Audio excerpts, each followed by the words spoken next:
guys, it's Dr. Vidal here at Pure Plastic Surgery, and welcome to YouTube. And we're gonna have a little chat about breast implants.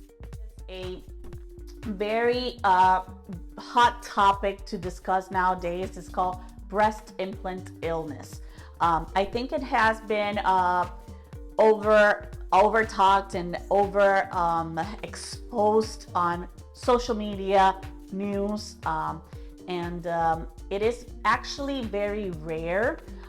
What is breast implant illness? So it is not very well defined to pinpoint one thing that is causing it, but it's basically a compilation of symptoms associated with a breast implant placement. It's usually very vague symptoms, non-specific.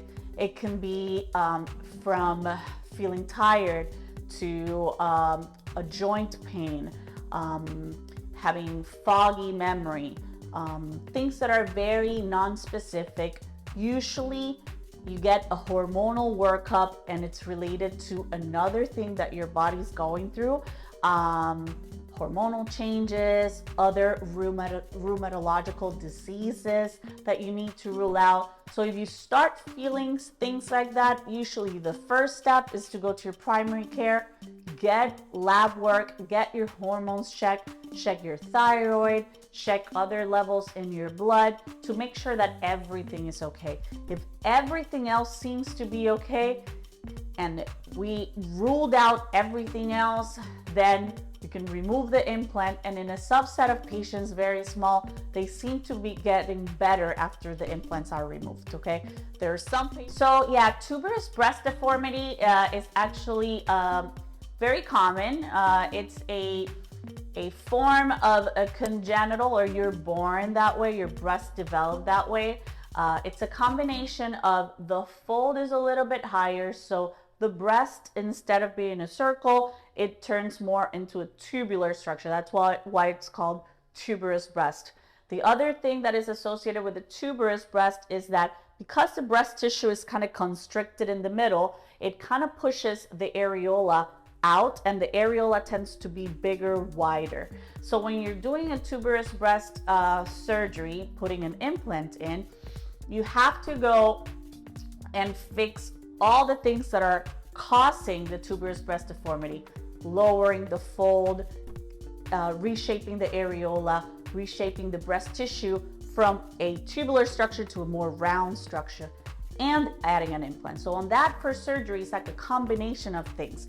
And like you said, you have a limit of how much volume you can place initially, because you're doing a lot of things. You're manipulating the breast tissue and reducing the areola and reshaping the pocket, which means that you can't really put that big of an implant. But whenever that heals and you're set on that size and you want to go bigger, that's a good part. You wait 3 to 4 months, everything is healed, and definitely you can go bigger on the volume. A couple of months, okay? So I tell my patients, be patient, and it may take up to 3 months. Usually by 6 weeks, 6 to 8 weeks, so those first 2 months, most of the implants drop, but it can take a little bit more in some patients, especially if you're having a breast lift combined with the implant.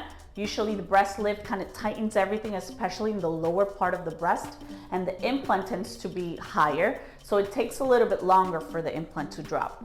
Also, if you had any wound healing problems, especially with a breast lift anchor type in the inverted T or the lower part of the incision, that's causing inflammation in that area, and that's causing the implant to be higher and to take a little bit longer to drop.